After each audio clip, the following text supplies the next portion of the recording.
Hey guys, how's it going and welcome back.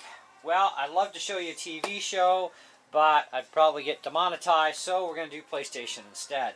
But there will be a PlayStation 4 Slim review as well coming up on the channel. Today's review is the Bolva 65-inch TV that we recently got. We picked it up at ndg.ca, Canadian location. They do have a US one as well. I got it as a bundle deal with the PS4. Of course, they did come in separate shipments, so I did get the PS4 first. Yeah! See what that's like on a 42-inch screen. Barf compared to this. Yes! If I could have gone 80, I would have done it. But they didn't have a bundle either with an 80-inch, and we were kind of wondering how far we could push the limits. And 65, I think we can go 75, and I think that's about the end of our wall. At least where it's presently set up. Now, we have chosen to use the stands. You'll find a lot of people will complain all over the world about the stands on the big screen TVs, no matter who makes them, because it is a little bit of can be a tipsy situation, especially if you got kids and they bump into it, it's going to fall and there goes your TV. So just be aware that, if you have kids at home, they need to respect your wishes when it comes to staying away from the TV. Otherwise you'd be buying a new one. But, and the next one, hang it on the wall. But you do have options. You can hang these things on the wall, which is fine. TVs can be put on the walls. Now, this thing here, it's a brand I've never heard of before, but there is some history behind it if you look up the Bolva history, and it goes back to a guy who's been into TV and electronics forever, and he's gotten in with now doing TVs. And I got to tell you that overall, it is a fantastic machine. Like, coloration, and this is set on standard graphics, or standard mode, we'll say, with the PlayStation. You can go to movie mode and other modes as well, which changes your coloration palette a bit. For TV and movies, we leave it on the movie mode because it's a little bit richer, more vibrant colors, but even at this, I mean, it's punchy. I mean, I know the camera is only going to be able to show you so much in detail, but this thing is really a beautiful display, guys. So, that being said, big TV, 65 inches from the top left or right to the bottom left or right. It's 65 inches viewable. And then, of course, it's about 58 inches across and almost 3 feet, I guess, on the height-wise. I haven't remembered all the measurements, but close enough. It's over 3 feet. Pretty big screen, so it's like, wow, that's nice. I love it. But you can check out the online specs, by the way. Walmart is apparently going to be carrying this TV too, although I think you have to order it in. It won't be in stock in their store unless that changes, but every Walmart's different too, which we've been finding out as well. So never ever buy anything online from Walmart because you'll pay way more than you will in store. We also found that out as well. With my LG 31.5-inch display. It was like almost $600 on the website and $400 in store. I'm like, I'm thinking, I'm going to buy it in store. And it's there now. Grab it. So, picture, great. Size, fantastic, especially for an apartment this size. We've rearranged the living room yesterday. We even eliminated one couch in here because eventually we're going to just go to gamer chairs. It's just the two of us anyways. But even with just leaving the one couch in here, it's great. And we're only about like maybe 7 feet from the screen, so it's awesome for video gaming and watching TV. But I'm in my garage right now. I'm just going to rotate through the cars because they are different colors, and you can get an idea of color this way. You can see the toolbox on the back, that sort of thing. This is one of my main cars. It's a Honda. Of course, we have... what's her face's car? Jess's car. And this one's Tyler's. The green one and the blue one belong to, I can't remember his name. He's the other guy that does drifting and rally racing. And we have a Mustang. Guys, I have built the Mustang. It's not finished yet, but it is on the road and runnable. So let's select that. Ooh, can we do some stuff? Oh, we don't have enough money to do anything with it. So select car. So we're going to drive this one around town a little bit. So I've done some mods to this thing already to dress it up and get it the way I want it. Yes, I want to leave the garage. Now, the sound you're going to hear is mainly coming out of my rear Paradigm speakers, and then we have front speakers as well, which you're not going to really hear them on camera, but you're going to hear something. Now, with this too, here's a few things about the TV. When you set up, say, your gamer machine, Xbox or whatever, when the signal starts to hit the HDMI bus into the TV, it automatically switches to that HDMI bus for you, which is like kind of cool because I just press my PlayStation button and it senses it, fires it up, and automatically takes me off my TV or whatever I was doing and flips me over to that priority because that's the new priority. It doesn't revert backwards though. That you manually have to do yourself. But that's okay. Now, the sound is something I definitely want to talk about. We did buy a digital audio to analog converter box so that it would allow me to hook into my old vintage stereo equipment, and which is fine. But the problem I had with it was you would still hear sound out of the internal speakers on the TV, and it made like a hollowish sound, is what my wife describes it as. And yeah, kind of suckies. And you can't turn the internal speakers off manually. The only way to do that is the headphone jack, which I did not know there was actually a manual normal headphone jack on this, because that's what we used on our LG TV to go to our stereo last time, because we have the 42-inch, which is now in our bedroom as a bedroom TV.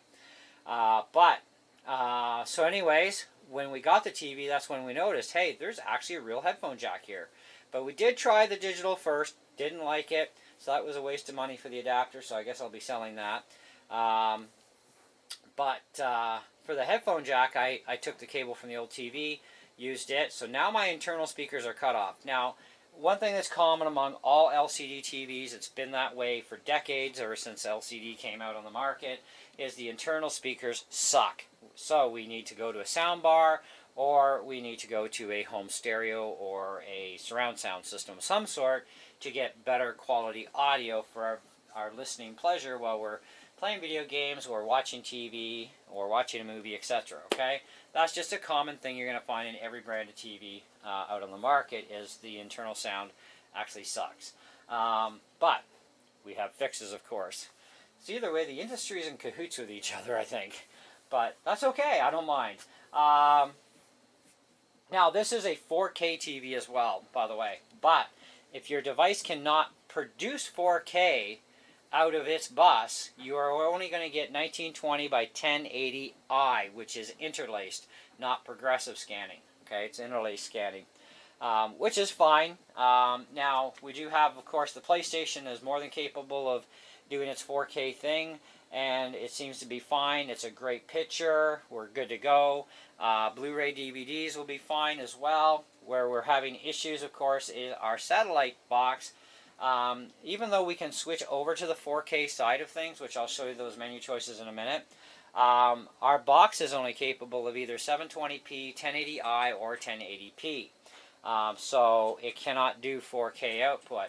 And the majority of your TV shows that you watch reruns on for the last 5 million years, which seems to be what happens because we don't get very much new programming that often on TV, as we know.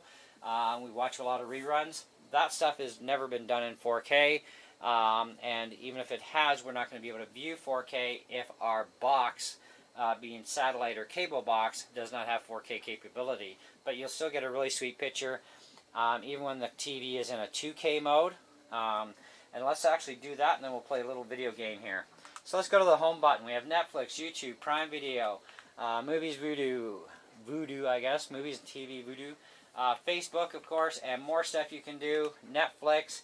Now you have TV setting. TV, if you're on the TV part, that's for your manual channels with the built-in converter for, channel like 1 and up.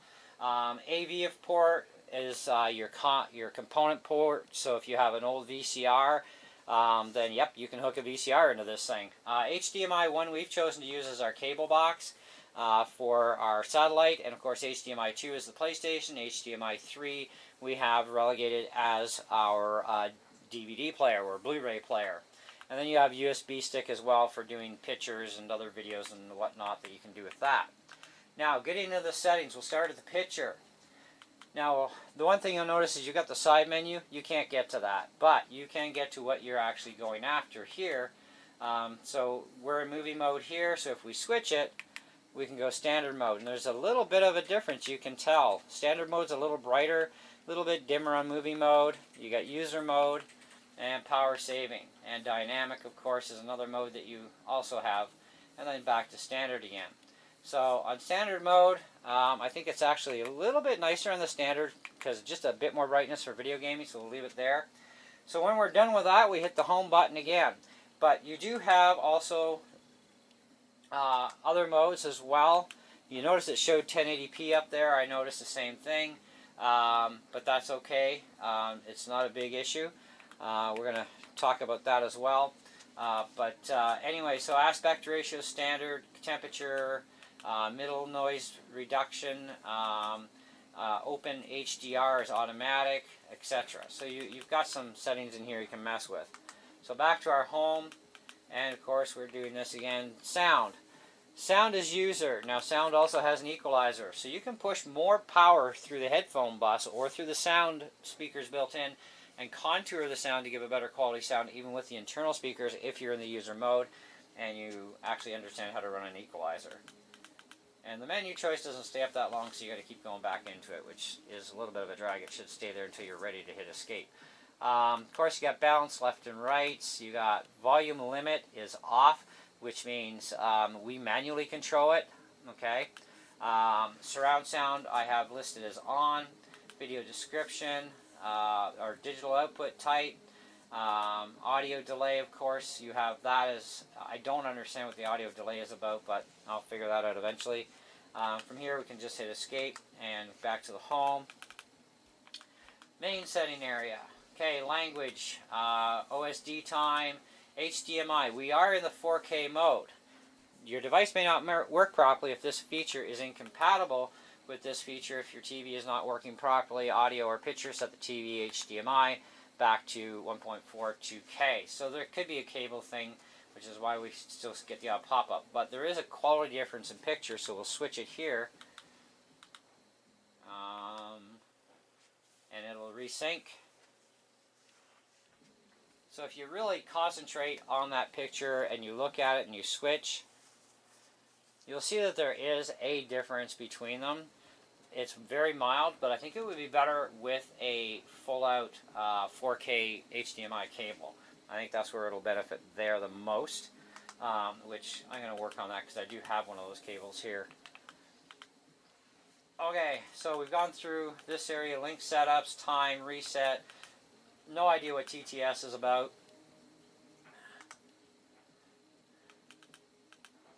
I've not gone through the entire manual yet either, guys. Lock area, lock the system, enter a password, Canada, English, French, RRT settings, etc. You can go through all that. We don't need to. We're not setting a password because I'll probably forget it and I'll be yanked.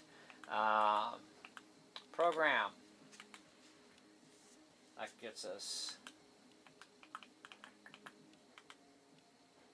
Program, antenna mode, air, auto tuning, signal information. That's what that's for your manual stuff. Back to the home again. Network, of course, is going to be your internet connection, and of course your about screen for giving you some things about checking for an internet update. I will be hooking this thing to the internet too, by the way, to check and see if there's any software or firmware updates for the TV, and see where that goes. But otherwise, yeah, that's the basic run around the menus. The remote is this. And it does feel kind of a little cheapish. By the way, it came with batteries. You have one-touch button access to things like Netflix, YouTube, USB, Prime Video. You have 4 coloration buttons here, red, green, yellow, and blue that are for other features, which I've yet to go through. Some of that, actually, if I could get this remote to work with my satellite box, I know what those buttons would do on my satellite box. We also have play, pause, fast forward, rewind, and stop, of course, closed caption, and an audio button. But these buttons down here, believe it or not, this is crazy. It actually runs our Sony DVD. We didn't have to program nothing because it's like, how would we program it anyways? And why would they put buttons there other than for the USB device thing, right? So, but apparently these buttons actually run our Sony Blu-ray, and it's like, sweet. Now you don't have the menu choice button access or anything like that, but you can just fast forward all your previews, which we do anyways until we get to the main screen where we can actually press play and we're good to go. So one remote to basically control your Sony Blu-ray. Now I don't know if it's going to work on all Sony Blu-rays, but it does on ours. So hey, that's cool. It may work on other machines of other brands as well. So let's have a little bit of gameplay and see what this thing's like. Now this is my Mustang, so it's not exactly hopped up yet. I have a lot of money to make yet and spend on it.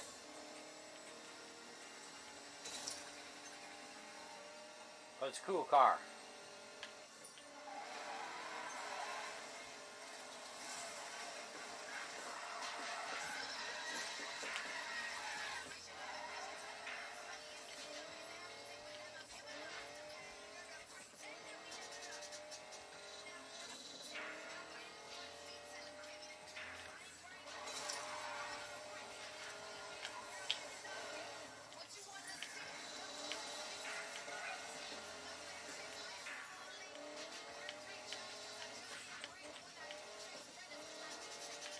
So not too shabby, eh? Let's go at our map. Let's fast travel the garage. Into the garage. I'm going to take Tyler's car out. I have some races I've yet to complete.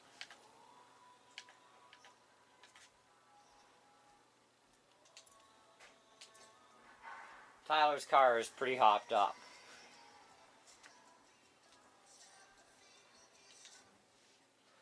But the TV overall, it is very stable on the legs, like I said, as long as you don't push on it. So, you know, it is pretty stable there. But you can wall mount it if you like.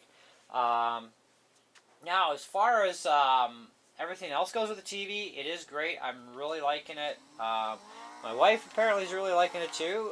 She'd have to give her own opinion, which she may do her own review on this TV. I have no idea. That's completely up to her. But if she does, you'll get her thoughts and opinions, which some of them will definitely be the same, but others may be slightly different. You never know. Yeah, baby.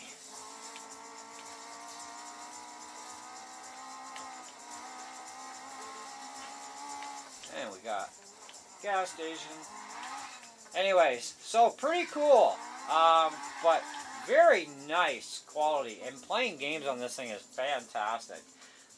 We used to have an Xbox, but I didn't take well to it. I think most of it was because Far Cry 2 really sucked, and I just really didn't get far with it, and just said, dah. But the PlayStation, I've been playing the snot out of this thing since we got it, and I'm doing really much better with the controller on the PlayStation, especially for the driving games. And I'm playing Far Cry 3 right now, I believe it is. And it's actually quite fun. It's interesting running sticks. I'd still rather a keyboard and a mouse, but hey, you know, maybe I'll try and get one going, because some games apparently will support a keyboard and mouse. But anyways, overall, I think the money is worth it. Now, keep in mind, this was a bundle deal from MDG. It's not separate prices that I can really tell you what it is separately. Other than, I think the TV itself, if you got it separate from them, was about 6 something Canadian, which is actually really good for a 65-inch. And the PlayStation was around the same. But with taxes and the 3-year extended warranty package and all that other jazz, it came up to about just under $1,800. That is actually pretty good. You know, and MDG also, you know, you can buy outright from them, or you can do it on payments. I chose the payment method, so it's like, for me, it's $100 a month for like 20. I got 29 payments left. So that's actually pretty good, and you get to have your toy now, which is also another benefit. But I think in the end, though, I would put this thing at 4 out of 5. The onboard sound is not the best, which we knew would happen, because it does with all LCD TVs. I don't like the optical audio. That should have just cut off the internal speakers, but it doesn't. That's a disappointment, and no way to cut off the internal speakers unless you go through the headphone jack. And neither did the manual or any online specs that I saw mention an actual normal headphone jack. So it's kind of like, well, I guess we're going to have to go digital audio converter kit to analog, and then we can do this. But then we do that, and yeah, it didn't cut off the internal speakers, and I don't like listening to hollow sounds, so there you go. But so that's where we're at 4 out of 5 on. Now, like I said, I've not done any updates, so I don't know what the updates are going to do. I don't know if the updates are going to give us even more power output through the bus for the headphone jack, because that is one thing I did find that is very eerily similar to our LG TV, and you'll probably agree with me on if you have an LCD TV of some sort, when you're going through the headphone jack, you really have to crank your main amplifier or sound box rate up, then control it from the TV to get power out that way, but you're still not getting the full benefit of pushing a lot of juice through. So it's almost like you need to somehow preamp the signal a little bit more in to your amplifier somehow. But it is pretty close to about the same as our LG, so it's not too bad, you know, as far as audio output goes. And you know, I've got my amplifier set at about 11 o'clock on the dial. I'm at 20 right now, and I can turn this up pretty good. So let's bring this up to about 50.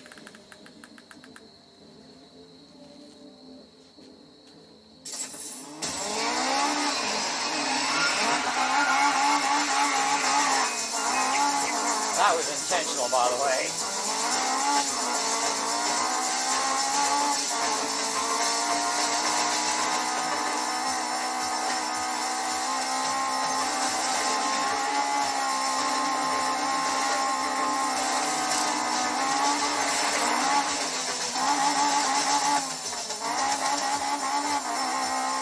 You can always tell what kind of day it's going to be by the sunrise. Today feels like it's going to be a racing day.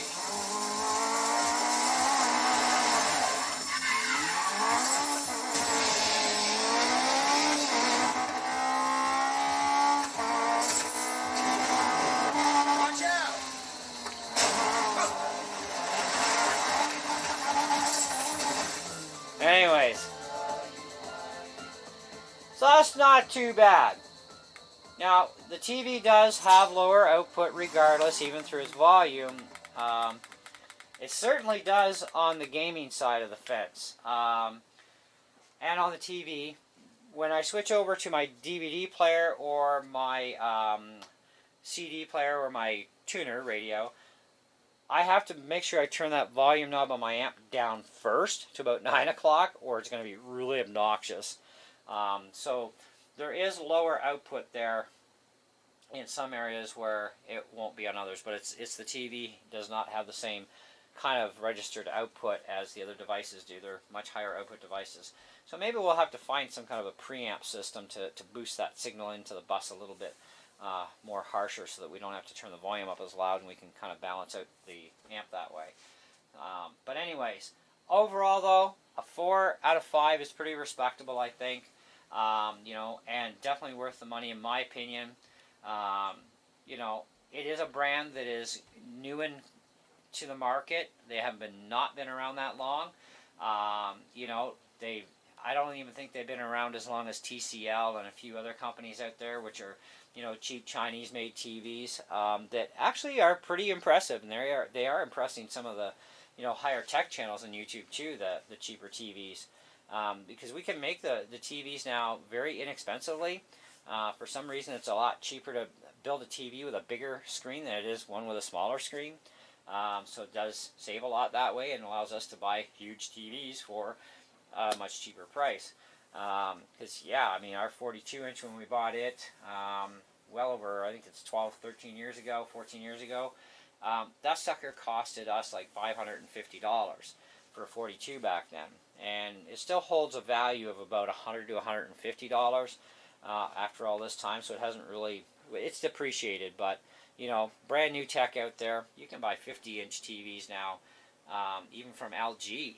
A 50, actually, what was it? No, sorry, 43-inch LG was under $400, like $370. And then for a few bucks more, of course, you could get into a 50-inch, 55-inch. I don't see why anybody would buy a 50-inch if for like an extra 5 inches it's like $20. Just go to the 55 if that's the case.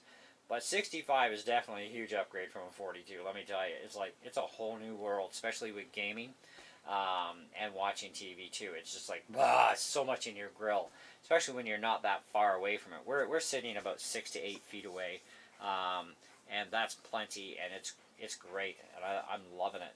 But anyways, that's what I got. You guys can leave your comments below if you like, and ask questions as well, and I'll do the best I can to answer them. There will be an update review, by the way, probably within about 6 months to a year is about when I expect the update review to be done, because I want some long-term time with this. We've had our LG TV since day one. We bought it brand spanking new. We still own it. It still looks and works perfectly fine, just like it was when we pulled it out of the box. Of course, we do take care of our stuff too, but we've never had any maintenance at all, period, on the LG. So I'm kind of hoping this Bolva is going to be a really good TV too. But I did buy the extended warranty just in case, because you never know. And it is an unknown brand, really, compared to others out there. You've got, like I said, you've got the TCL, you've got one called Sky something or other. We've looked into those too. MDG does carry a few of those brands. Hisense is another one. But this is a total independent guy with the Bolva thing. And so far, I'm quite impressed. And there's not a lot of videos out there on the Bolvas. I think there was like one from one guy who did mention the sound thing, but as far as what he really talked about, we didn't get a lot of real information out of him, which was very sad, because I was hoping for, hey, you've got the 65-inch I'm looking at, like, tell me about it. No, didn't get that. Disappointing. There was another girl comparing a RCA 50 something or other to a Bolva 50-inch, same size screens, comparing those two. And I'm not an RCA fan. Never have been.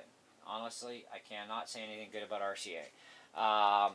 But this is kind of a, well, I guess I'm the first official YouTuber that's actually gone this far in depth, or in depth enough for you guys to really get an idea what this thing is about. And I give it a thumbs up at this point, and at this point I do recommend it. If anything changes, I will definitely let you know.